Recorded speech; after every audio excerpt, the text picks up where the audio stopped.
Le chrétien doit-il croire seulement? N'a-t-il pas des obligations envers Dieu selon sa foi? Nous allons voir dans la Bible que cette idée est souvent contestée, c'est-à-dire que on prétexte parce que l'homme est sauvé par la foi seule, qu'il n'aurait aucun engagement, aucune obligation envers son Dieu, que c'est seulement par la foi et que c'est Dieu qui fait au travers de moi, et par ce fait, très rapidement, on en vient à la conclusion que l'homme n'a rien à faire.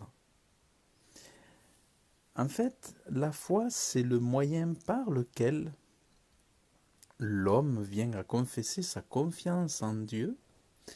Il vient à confesser que sauvé par ce Dieu-là, et que c'est ce Dieu-là qui lui donne de façon gratuite d'être sauvé du péché, de la mort éternelle par le sang de Jésus-Christ, le Fils de Dieu, par le sacrifice du Fils de Dieu à la croix.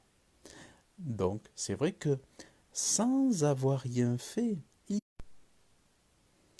sans avoir rien fait, il suffit de parler à Dieu, de confesser sa foi pour être sauvé gratuitement. C'est par les gratuités de Dieu, non pas parce que nous aurions fait confesser le mal, ou non pas parce que nous avons fait le bien, je veux dire, mais parce que nous avons confessé le mal, parce que nous demandons pardon à Dieu, il nous donne gratuitement, sans avoir eu besoin de passer un concours, pas besoin de faire des...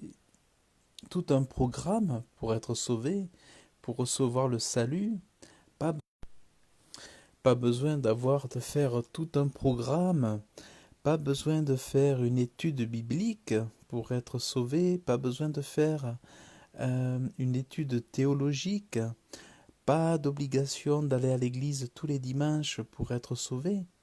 On est sauvé simplement en se reconnaissant. Et c'est ça qui est gratuit. Sans être, euh, sans avoir eu besoin de faire du bien autour de soi, on est sauvé. C'est gratuit. C'est le salut parce qu'on est pardonné, lavé de nos péchés lorsqu'on confesse à Dieu que nous sommes devant lui coupables. Donc c'est, je dirais presque uniquement avec la bouche et le cœur. Donc on est sauvé, c'est très simple en fait, c'est très très simple pour être sauvé.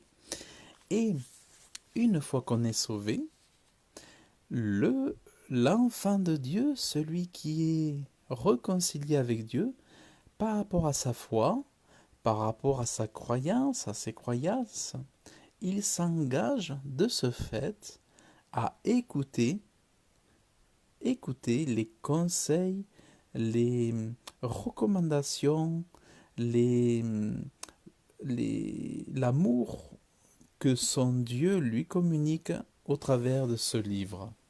Donc, en fonction de la croyance, et notamment de la nôtre, ou de la mienne, ou de la vôtre, le chrétien, de ce fait, le croyant, s'engage à mettre en pratique ce que la Bible lui enseigne.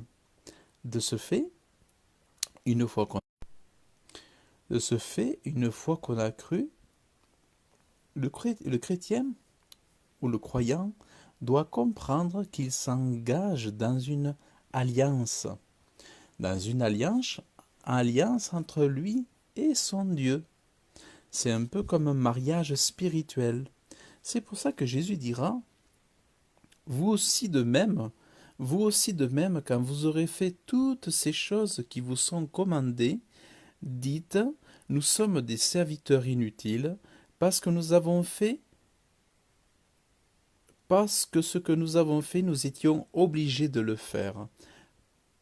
parce que ce que nous avons fait, nous étions obligés de le faire.